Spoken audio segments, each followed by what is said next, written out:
사무엘하 10장 1절부터 8절 말씀 마음을 집중하시고 함께 읽어보십니다. 그 후에 암몬 자손의 왕이 죽고 그의 아들 한운이 대신하여 왕이 되니 다윗이 이르되 내가 나아스의 아들 한운에게 은총을 베풀되 그의 아버지가 내게 은총을 베푼 것 같이 하리라 하고 다윗이 그의 신하들을 보내 그의 아버지를 조상하라 하니라. 다윗의 신하들이 암몬 자손의 땅에 이르매 암몬 자손의 관리들이 그들의 주 한운에게 말하되 왕은 다윗의 조객을 당신에게 보낸 것이 왕의 아버지를 공경함인 줄로 여기시나이까. 다윗이 그의 신하들을 당신에게 보내 이 성을 엿보고 탐지하여 함락시키고자 함이 아니니까 하니, 이에 한눈이 다윗의 신하들을 잡아 그들의 수염 절반을 깎고 그들의 의복의 중동볼기까지 자르고 돌려보내매 사람들이 이 일을 다윗에게 알리니라. 그 사람들이 크게 부끄러워하므로 왕이 그들을 맞으러 보내 이르기를 너희는 수염이 자라기까지 여리고에서 머물다가 돌아오라 하니라. 암몬 자손들이 자기들이 다윗에게 미움이 된 줄 알고 암몬 자손들이 사람을 보내 벳르홉 아람 사람과 소바 아람 사람의 보병 2만 명과 마가 왕과 그의 사람 1,000명과 돕 사람 12,000명을 고용한지라. 다윗이 듣고 요압과 용사의 온 무리를 보내매 암몬 자손은 나와서 성문 어귀에 진을 쳤고 소바와 르홉 사람과 돕과 마가 사람들은 따로 들에 있더라. 아멘. 새벽 기도가 좋은 것은 그 하루에 하나님께서 우리에게 주시는 그 말씀이 있어요. 하나님의 음성을 귀로 들었다는 분도 종종 있는데 저는 아직까지 귀로 하나님의 음성을 듣지는 못했습니다. 그렇지만은 이 주시는 성경 말씀 속에는 하나님의 말씀이 얼마나 분명하고 쟁쟁하게 들리는지 몰라요. 우리는 늘 이 말씀을 통해서 하나님의 음성을 듣는 것을 늘 우리는 깨달아야만 합니다. 그런데 어제도 주신 말씀을 통해서 은혜 받았다는 분들이 참 많았습니다. 어제 제게 세 분이 카톡을 통해서 피드백을 주셨는데, 어떤 분은 무거운 마음으로 이 새벽 예배 자리에 왔는데 하나님이 새 힘을 주셔서 다시 일어나게 됐다, 그 고백을 하신 분이 있었어요. 또 두 번째 분은 그 말씀을 듣는데 전율이 느껴졌습니다, 그런 분이 있었어요. 세 번째 분은 오늘 주신 말씀이 저에게는 충만한 은혜가 됩니다. 그렇게 물론 이제 여러분 나름대로 은혜 받으신 분들이 더 많을 줄로 알아요. 저도 또한 그 응답의 말씀을 통해서 얼마나 저의 마음속에 정말 그 말씀이 지혜와 능력으로 임하는가 늘 경험하면서 삽니다. 어제 주신 말씀은 남은 자가 있느냐 하는 것이었죠. 왜 남은 자를 찾는다 그랬어요? 은혜를 베풀리라 그랬거든요. 근데 오늘 제목도 은총을 베풀리라 하는 것이 그 어제 읽은 9장 1절에도 남은 사람이 있느냐 그러면서 그 사람에게 은총을 베풀리라 그랬어요. 근데 오늘 2절을 보니까 다윗이 또한 은총을 베풀리라는 말씀이 있습니다. 어제는 그 무비보셋이라고 하는 다윗의 절친 요나단의 아들, 그 비록 장애가 있지만은 그를 잘 선대하는 내용이었어요. 그런데 오늘 말씀은 1절을 보면은 암몬 자손 왕이 죽고 그의 아들 한운이 대신 왕이 되었다 그랬습니다. 이때 다윗은 나아스의 아들 한운에게 은총을 베풀 것이라. 그 까닭은 그의 아버지가 내게 은총을 베풀었기 때문이라 그러는 거예요. 물론 그 암몬이라고 하는 나라는 요단강을 경계로 해서 동편에 있는 나라가 암몬이에요. 물론 전쟁을 해온 그런 관계이기도 했지만은 어떻게 그 암몬의 나하스 왕이 이 다윗에게 은혜를 베풀었는가 구체적인 내용은 없어요. 그런데 추측컨대 이전에 사울이 이 다윗을 죽이려고 쫓아다닐 때에 그때 이 암몬에서 다윗을 도와주었던 것 같습니다. 그러니 이 다윗도 늘 은혜를 받고 은혜에 대해서 마음에 두고 있었는데 그 사람이 죽었다 하니 그 아들 한운에게 은총을 베풀리라, 이제 그렇게 말하면서 사신을 보내는 거예요. 조문객을 보내는 거죠. 그러니까 조문객을 보내면서, 그런데 문제가 생겼어요. 정작 그 암몬에는 그 중간 역할을 하는 사람들, 즉 여기 보면은 암몬 자손의 관리들이라고 그랬어요. 3절에 그 관리가 누굽니까? 왕의 밑에 참모들이죠. 그러니까 그들이 한운에게 말하기를 다윗이 조객을 당신에게 보낸 것이 당신의 아버지를 공경함인 줄로 여기시나이까? 그게 뭐예요? 의심을 품게 한 거예요. 예? 조문객을 보내는 까닭은 당신 아버지를 공경함 때문이 아니라 그 신하들을 보내서 우리의 이 성을 엿보고 탐지하고 함락시키고자 함이 아니겠습니까? 그런 거예요. 그럼 뭐예요? 이 사람들이 조문객으로 위장하여 정탐꾼으로, 즉 스파이로 온 것 아닐까요? 이렇게 삐따닥하게 보고를 하니까 사람은 이 사람 말 들으면 이런 것 같고 저 사람 말 들으면 저런 것 같고, 그러니까 우리가 판단하기가 참 어려울 때 있어요. 그 중심을 잡기가 어려운 게 우리가, 그래서 말을 들을 때 참 잘 듣고 분별해야 됩니다. 분별이 없으면요 그냥 휘둘리는 거예요. 이 사람 말에 휘둘리고 저 사람 말에 휘둘리고. 그런데 이 한운이 지혜가 없어서 결국은 그 관리들의 말을 듣고, 그런데 다윗은 정말로 좋은 마음으로 은총을 베풀기 위해서 사신들을 보냈잖아요. 그런데 오히려 4절을 보면은 그 보낸 다윗의 신하들을 붙잡아 그들의 수염 절반을 깎고 의복의 중동볼기까지 잘라서 돌려보냈다. 그런 거 뭐예요? 여러분이 당시에 남자들의 수염이라고 하는 것은 그 남자의 권위를 상징하는 거잖아요. 명예를 상징하는 거예요. 그러니까 그 권위와 명예를 잘라냈다는 건 뭐예요? 수치를 주는 거죠. 그 다음에 옷을 중동볼기라는 게 엉덩이까지거든요. 옛날의 옷은 이렇게 여자들 치마처럼 통으로 된 원피스처럼 그렇게 입는 옷인데 그 옷을 엉덩이가 보일 정도로 잘랐다 그러면은, 여러분 옛날에는요 속옷을 안 입습니다. 그러면은 이 수치가, 벌거벗은 수치가 다 드러나는 거죠. 이 위에만 옷을 걸치고 밑에는 하체가 다 드러나게 했다고 하면, 그것도 다윗 왕이 보냈으면 왕을 대하듯이 사신을 잘 받드는 게 관례잖아요. 그런데 이들은 지금 엄청난 수모와 수치를 겪은 것이죠. 누구 때문에 그래요? 한우는 자기 아버지와의 관계를 모르는 상황에서 다윗의 그 전가를 받긴 했지만은 밑에 사람들이 이렇게 잘못 마음을 이렇게 혼란스럽게 함으로써 결국은 이렇게 된 거예요. 그런 이들이 결국은 돌아왔는데 5절 다윗이 그거를 알고, 그런데 그 사람들은 크게 부끄러워함으로 왕이 그 사람들을 맞으러 이르기를, 사람들을 보내서요 너희는 수염이 자라기까지 여리고에서 머물다가 돌아오라. 여리고라는 것은 요단강을 건너면 첫 번째 성이 여리고성이죠. 옛날 여리고성 무너뜨릴 때처럼.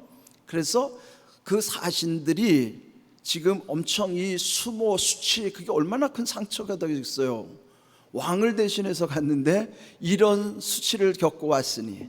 근데 이때 다윗은 그들을 그 요단강 건너 첫 성 여리고에 머무르면서 그 수염이 다 자랄 때까지, 그러니까 그게 몇 달이 걸릴지 모르죠. 이제 수염이 어느 정도 자라려면은, 그러면은 그만큼 수치가 회복되는 시간이 필요한 거죠. 그러니까 이 다윗이 얼마나 섬세한가를 알 수 있어요. 모든 것은 우리가 상처를 입을 때도요 그 상처가 회복되는 데는 시간이 필요해요. 그게 뭐 오늘 갑자기 회복되지 않잖아요. 서서히 회복되는 시간이 필요한 것인데, 다윗이 그들로 하여금 여리고에 머물고 그러고 돌아오라, 그렇게 말한 것입니다. 근데 이제 오늘 이 말씀 속에서 중요한 것은 어제의 말씀 9장과 10장의 공통점이 뭐냐면은 은총을 베풀리라 하는 거예요. 근데 어제 무비보셋은 자기가 은혜 받을 자격도 없는 사람이 그런 엄청난 은혜를 경험해서 자기를 일컫기를 나는 죽은 개 같은 존재입니다. 죽은 개 같은 나를 이렇게 거두십니까? 그러니까 그렇게 겸손히 은혜를 받은 거예요. 그에 반하여 이 암몬의 왕 한운은 오히려 은총을 뒤집어 버린 거예요. 자, 이 삶 속에서 우리가 깨달을 거 있어요. 하나님이 우리에게 예비하신 은혜가 얼마나 놀랍고 큰지. 그런데 어떤 분은 은혜를 귀히 여겨서 그 은혜를 정말 날마다 소중하게, 그러니까 늘 하나님의 은혜 생각하면 마음에 감격이 있어서 울며 그렇게 사는 사람도 있어요. 근데 많아요. 똑같이 하나님의 은혜를 충만히 경험하면서도 은혜를 까먹으면서 나중에는 은혜를 저버리고 나중에 뒤집어 버리는 사람이 있어요. 배은망덕한 사람이 있단 말이에요. 하나님의 은혜를 이렇게 소홀히 여겨서 결국 이 한운과 같이 배은망덕하는 성도도 있단 말이죠. 무비보셋 같은 성도도 있지만은 이렇게 한운 같은 성도도 있단 말이죠. 그럴 때 오늘 나는 하나님의 은혜를 어떻게 내 마음에 새기고 누리며 살아가는가, 그리고 하나님의 은혜를 어떻게 유지하면서 살아가는가, 이게 중요한 거예요. 그럼 결국 하나님과의 자기의 관계, 믿음 속에서 이루어지는 것이죠.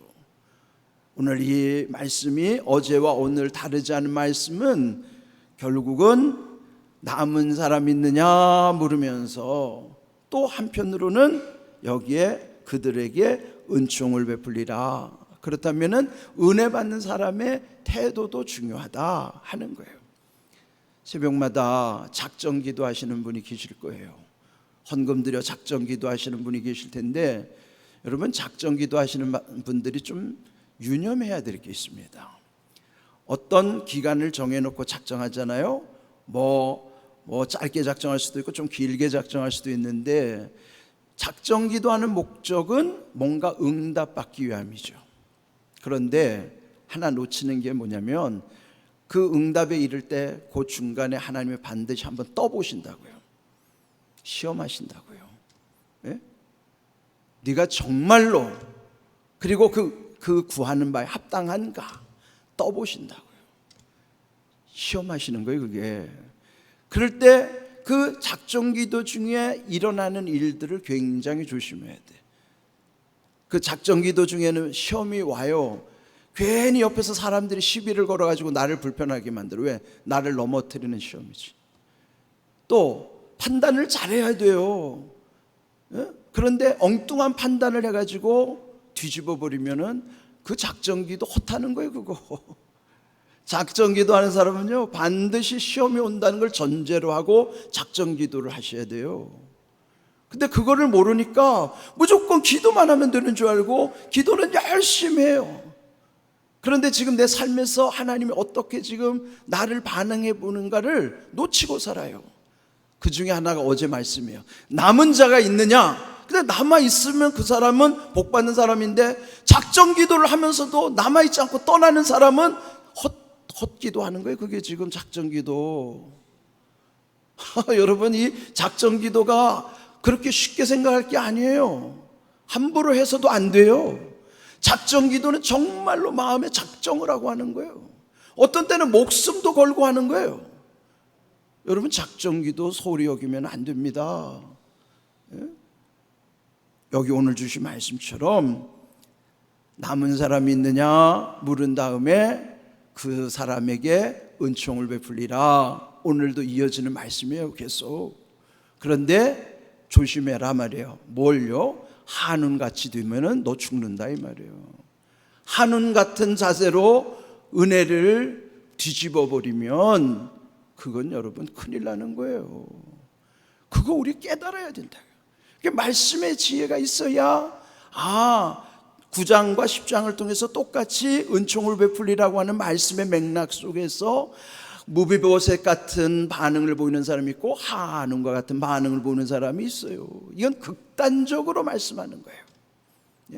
아주 극단적으로 무비보셋 같은 사람이 있고 한운 같은 사람이 있어요.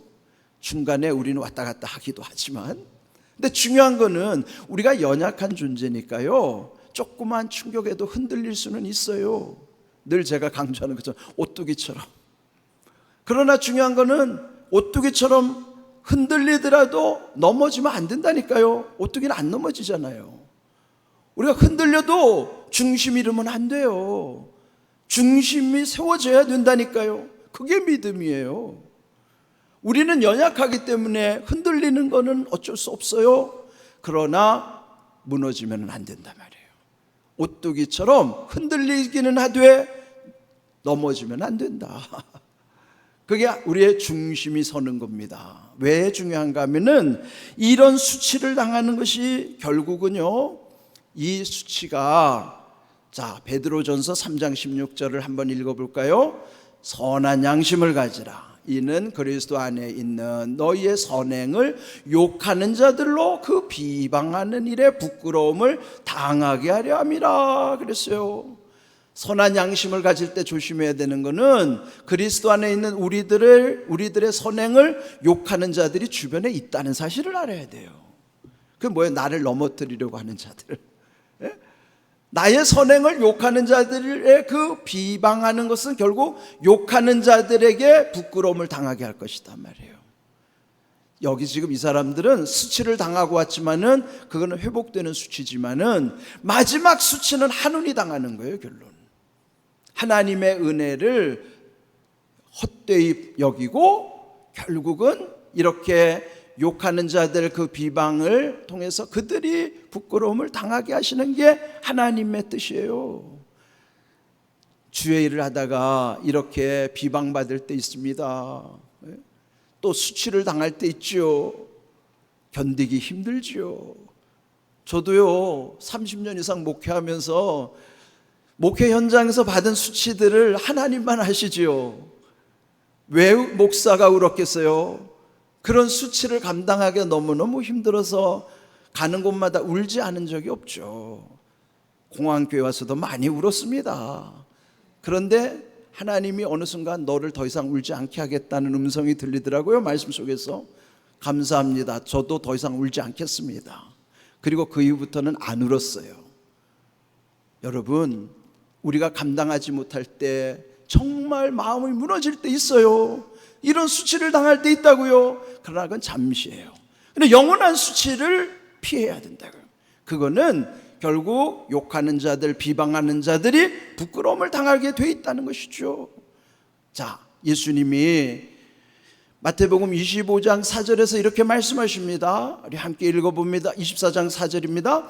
예수께서 대답하여 이르시되 너희가 사람의 미혹을 받지 않도록 주의하라. 제자들이 물었어요. 마지막 때는 세상에 어떤 일들이 징조로 나타날까요? 할 때 첫 번째 하신 말씀이 이 말씀이에요. 먼저 사람들이 미혹을 받지 않도록 주의하라. 미혹이 뭐죠? 속이는 게 미혹이에요. 사람들이 속이는 일들에 너 곧 넘어가지 않도록 주의하라는 건 뭐예요? 조심하라는 거예요. 좀 더 심하게 말하면 정신 차리라는 말이에요. 말씀 들을 때 제 마음속에 늘 새기는 거예요. 너 정신 차려. 저 스스로 말씀 속에서 이 주의하라. 너 정신 차려. 여러분 정신 차려야 됩니다. 왜요?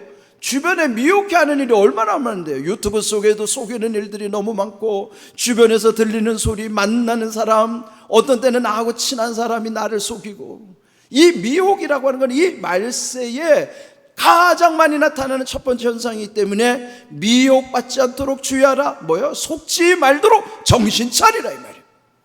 이거 정신 차려야 돼요. 예?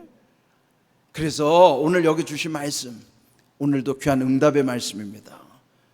결국 이 마지막 때 남은 자가 복받을 것이고 그에게 은총을 베풀 것이고, 그럴 때 조심해야 되는 것, 내 마음에 선한 양심을 가지고 중심을 지키고 하나님의 마음으로 살되, 그래야 미혹당하지 않는 거예요. 여러분, 미혹당하지 않도록 조심하십시오. 이런 귀한 은혜 가운데 이 말세를 이기며 천국 소망 가운데 담대히 나아가는 복된 믿음, 복된 삶이 되시기를 주님의 이름으로 축복합니다. 아멘.